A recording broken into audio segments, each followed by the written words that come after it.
O ano de 2020 se iniciou evidenciando os problemas e as contradições do sistema em que vivemos, que foram intensificados pela agenda neoliberal adotada nas últimas décadas. Como resultado, nos deparamos com uma crise de múltiplas dimensões: ambiental, econômica, sanitária, política e institucional. Em meio a esse cenário de tamanha incerteza, muitas vezes se faz necessária a revisão de certos instrumentos e teorias econômicas que não mais se aplicam à realidade e a construção de novos consensos que sejam mais adequados para lidar com os desafios atuais e atingir os objetivos que hoje se mostram necessários. Eu sou Lívia de Pessoa, economista e pesquisadora do FINDE, e hoje estou aqui com Marco Croco, professor titular da Universidade Federal de Minas Gerais e presidente do Parque Tecnológico de Belo Horizonte.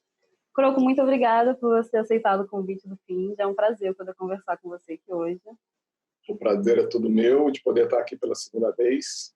Eu tenho que agradecer o convite. Bem, então, para a gente começar, nós sabemos que os bancos de desenvolvimento eles têm um papel fundamental na promoção do desenvolvimento econômico e podemos até dizer que há certo consenso acerca da sua importância na suavização dos ciclos econômicos. Todavia, no que diz respeito à atuação dos bancos de desenvolvimento, nós vemos que esse debate ainda está circunscrito na teoria convencional, que enxerga a atuação desses bancos como restrita à correção de falhas de mercado. Então, você poderia começar explicando para a gente por que os bancos de desenvolvimento devem ter uma atuação proativa, criando mercados e realizando mudanças estruturais, e não uma ação somente reativa, atuando nas falhas de mercado, como preconiza a teoria convencional? Eu acho que o capitalismo não tem falha de mercado. Eu acho que esse conceito, por si só, é um conceito que, embora politicamente ele possa ser utilizado e até permite a você se alinhar a determinadas forças políticas, mas, no ponto de vista acadêmico, sendo muito preciso, o capitalismo não tem falha. O capitalismo é isto que ele é. Ele produz os resultados e as externalidades negativas porque ele tem uma lógica de funcionamento interno. Então, e justamente por causa de que ele é o que ele é que eu acho que essa abordagem, principalmente para bancos de desenvolvimento, ele não é suficiente. Se você pensar a história da sociedade capitalista e da sociedade como um todo como uma história em evolução, se você pensar em inovação, automaticamente você vai se ver em frente a questões que nunca foram colocadas. Então, não existe mercado aqui, não é um mercado a ser corrigido. Quando você fala de inovação, quando você fala sobre meio ambiente, quando você fala sobre respostas ao meio ambiente, quando você fala sobre essas coisas, não existe mercado. Então, aí sim, o Estado e os bancos de desenvolvimento têm um papel em criar e dar contornos a esse mercado, dando um contorno para ele, para que o setor privado possa depois vir atrás e aí sim utilizar as suas formas. Vamos entender que nem mercado por si só existe sem Estado. Quer dizer, o mercado só existe porque tem um Estado por trás para garantir que os contratos serão cumpridos. Caso contrário, não existiria mercado. Então, eu acho que o Banco de Desenvolvimento tem um papel fundamental, principalmente nessas áreas não consolidadas, setores não consolidados, transformações estruturais, inovação, meio ambiente, onde ainda não existe um sistema, o setor privado ainda enfrenta incertezas, aversão ao risco, rentabilidade baixa, e aí sim o Banco de Desenvolvimento, pelas suas características, ele pode desempenhar um papel fundamental, formatando esse mercado e criando esse mercado. E justamente uma diferença fundamental, uma diferença significante entre os bancos de desenvolvimento e o sistema financeiro privado, é que a lógica que rege a atuação e as decisões de investimento dos dois é diferente. A lógica é diferente, Lindy, mas vamos tomar só um pouco de cuidado. A gente não significa que banco de desenvolvimento não tem que ser sustentável. Sim, claro. Ser sustentável é uma coisa. Ter uma lógica de investimento que maximize o lucro sem risco é outra completamente distinta. Então, acho que essa distinção é fundamental. né? O setor privado não atua porque ele tem uma lógica, ele tem escolhas onde ele pode operar com uma rentabilidade maior. Então, ele sempre vai onde tem a rentabilidade maior. É possível ter bancos de desenvolvimento altamente sustentáveis, né? Mas atuando com aversão ao risco maior e com uma lucratividade menor, e isso não quer dizer que não seja sustentável. Não, sim, com certeza, mas cria uma diferença, né, nesses tipos de investimentos que são financiados, né? E, né, com essa crise da pandemia atual, né, um dos efeitos dessa crise foi justamente, né, sobre a oferta, né, porque a gente teve uma paralisia da produção por um período de tempo, né? E com essa paralisia a gente teve uma redução significativa da emissão de carbono, né, inflando o debate acerca das condições climáticas, já que essa redução, apesar de necessária, não teriam ocorrido se não houvessem as condições impostas por uma pandemia, né? Então fica claro que, basicamente, para o planeta continuar existindo, a gente precisa de uma coordenação, né, para que ocorra uma real transformação da nossa estrutura produtiva.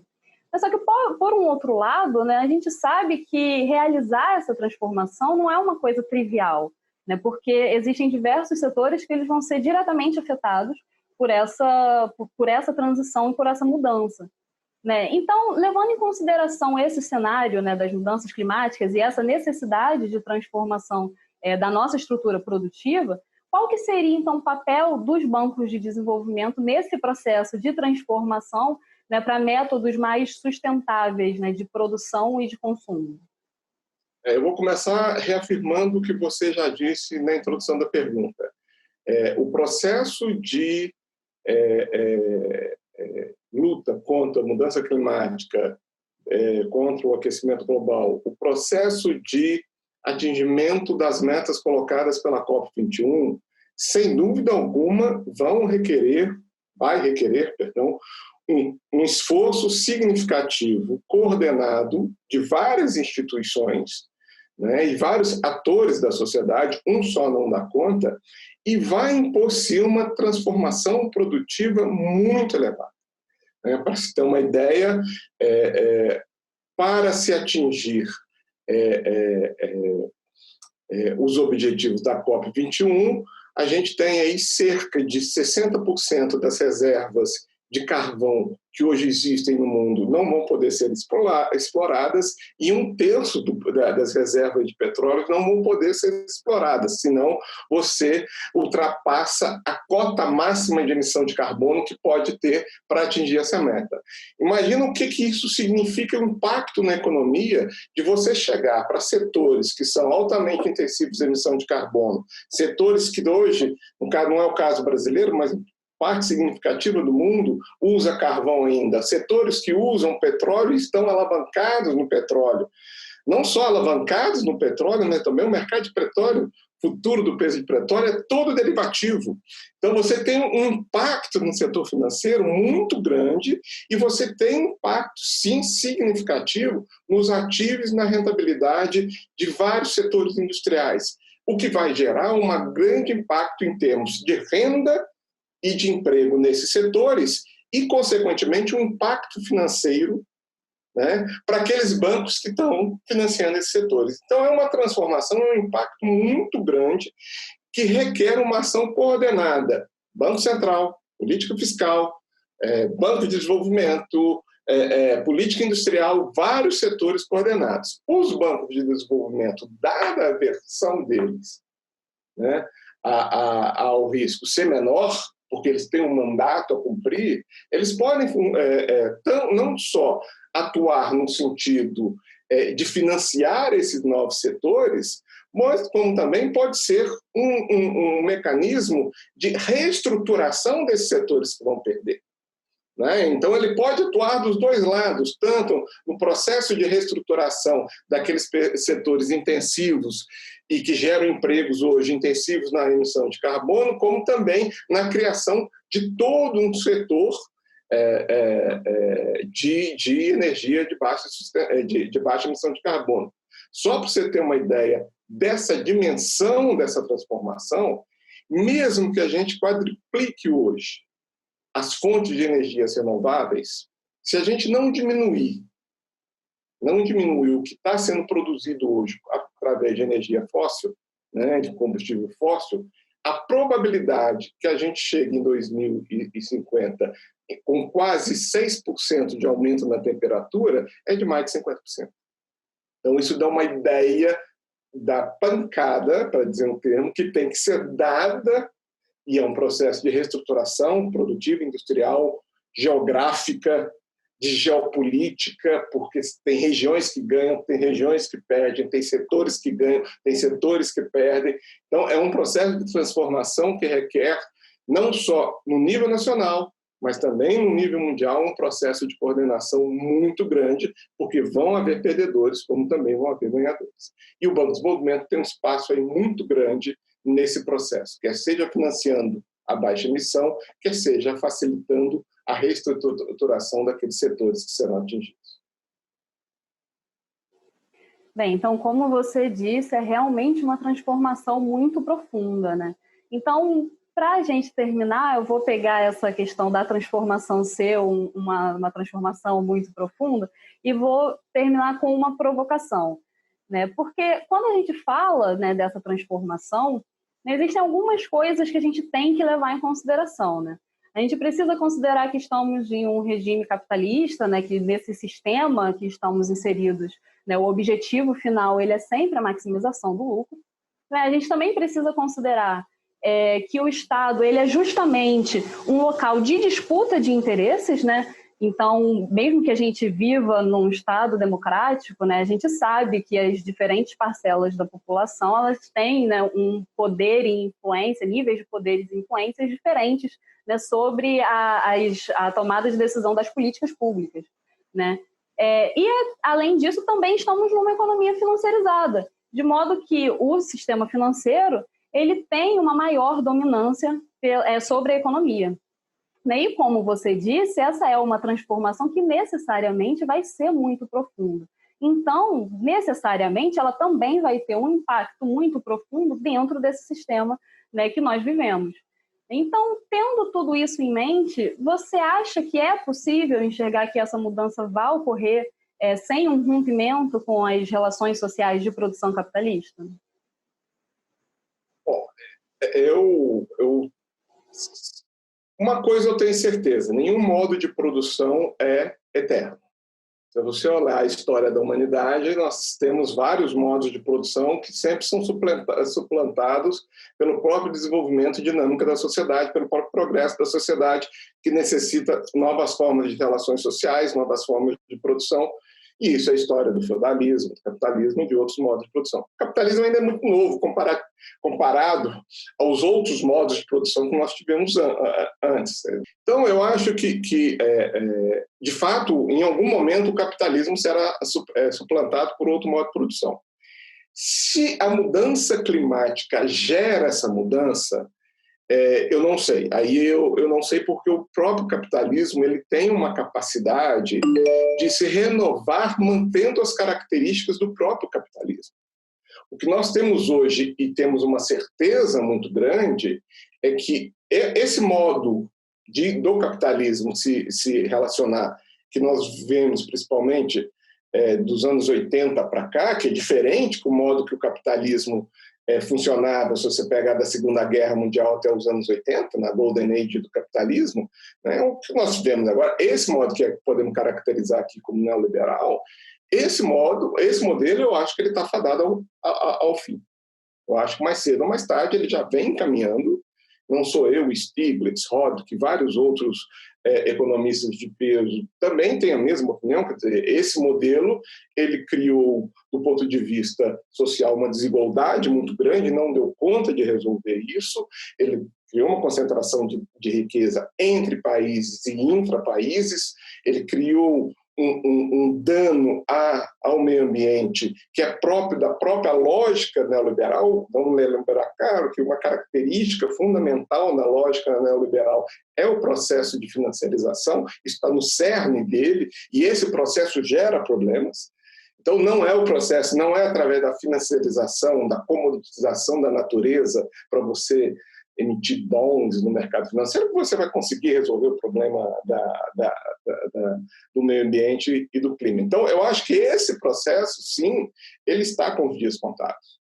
O que vai surgir dele aí, não sei. Vários autores falam no capitalismo progressista, Mazzucato, o próprio Stiglitz.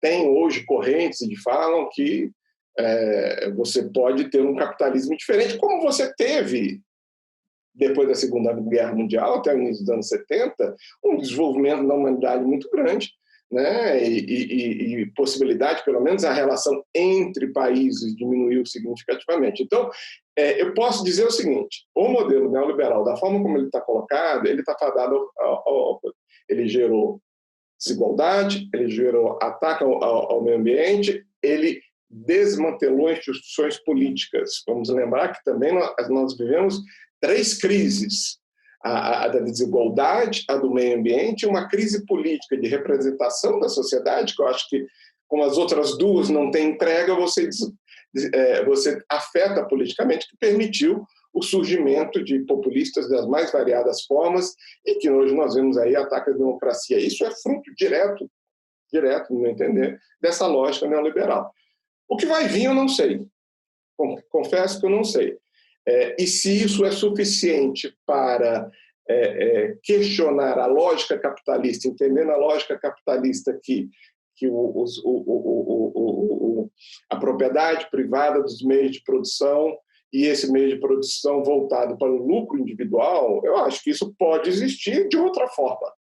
Se é suficiente, o que vai vir é suficiente para questionar isso não tem capacidade de conhecer, de dizer, mas que esta lógica neoliberal não dá conta da desigualdade, não dá conta do enfrentamento da questão ambiental, isso eu não tenho dúvida. Então, alguma coisa vai sair. O capitalismo sempre teve a capacidade de se inovar. Essa é uma característica importante do capitalismo, né? A gente vê o capitalismo em distintas formas que ele se organiza, você consegue diferenciar. Né? Então, a mercantilia, você consegue diferenciar isso de uma forma muito clara. Então, não sei se acaba. Não sei. Agora, que o neoliberalismo acaba, isso não tenho dúvida. Que isso nós estamos assistindo mais cedo ou mais tarde, é uma questão de tempo. Nós caminhamos. E a pandemia apenas aprofunda isso. Vai todo mundo continuar, a pandemia vai jogar luzes sobre isso. Né? Sobre essa questão. Acelera essa tendência, né? Que já estava posta, mas agora foi... Eu acho que acelera, eu acho que conecta. Outro dia eu escutei, por incrível que pareça, uma pessoa do setor privado, a responsável sobre inovação e meio ambiente na Apple, ela fala assim, se a gente fizer justiça social, a gente resolve boa parte da questão ambiental. Vamos lembrar que 60%, 70% da emissão de CO2 hoje no mundo é feito através de estilo de vida das pessoas. É do consumo, do padrão de vida, não da produção, é do consumo. Né? E desses 60% que nós temos aí, 60%, 70%, 50% está concentrado no 1% mais rico da população. Então, esse padrão de vida do 1% mais rico da população, né, ele é responsável por 50% dos 60% que padrão de consumo acarreta de impacto ambiental. Então, se você fizer justiça social, imediatamente você já está atacando um problema do meio ambiente. Você já está atacando. Então, a pandemia jogou luz sobre isso, eu acho. Jogou luz, porque a pandemia terá impactos diferenciados também socialmente. Quem vai sofrer, quem vai pagar o pato. Já está tendo, né? Ele externalizou essa coisa mais. Então, você permite ligar a questão ambiental e a desigualdade de uma forma muito mais forte. Eu acho que isso está colocado. Espero que a tendência seja realmente a gente caminhar para essa maior justiça social, né? Também espero, mas vamos ver. Depende de outros fatores, não só os econômicos. Aí com certeza. Como você falou, o Estado é fruto de correlação de interesses. Então, esse é um problema geral da sociedade como um todo. Né? Há muito tempo atrás eu falei que a gente ia piorar muito antes de melhorar. Eu não esperava chegar tanto no fundo do poço assim, mas pode ser que a gente já esteja num momento que a gente possa estar melhorando um pouquinho. Eu assim espero. Croco, então, muito obrigada mais uma vez por você ter aceitado o convite do FIND. Eu queria aproveitar, eu queria agradecer a todos e todas que nos assistiram, né? E aproveitar para convidar todo mundo a conhecer o FIND, né? Um grupo de pesquisa em financiarização e desenvolvimento da UF, que comporta pesquisadores de diversas universidades. O grupo vem produzindo bastante coisa, né? E vocês conseguem ter acesso a esses materiais tanto pelo nosso site, que é find.uf.br, quanto pelas redes sociais, que é só pesquisar FIND UF. Então, mais uma vez, Croco, muito obrigada. Eu que agradeço mais uma vez.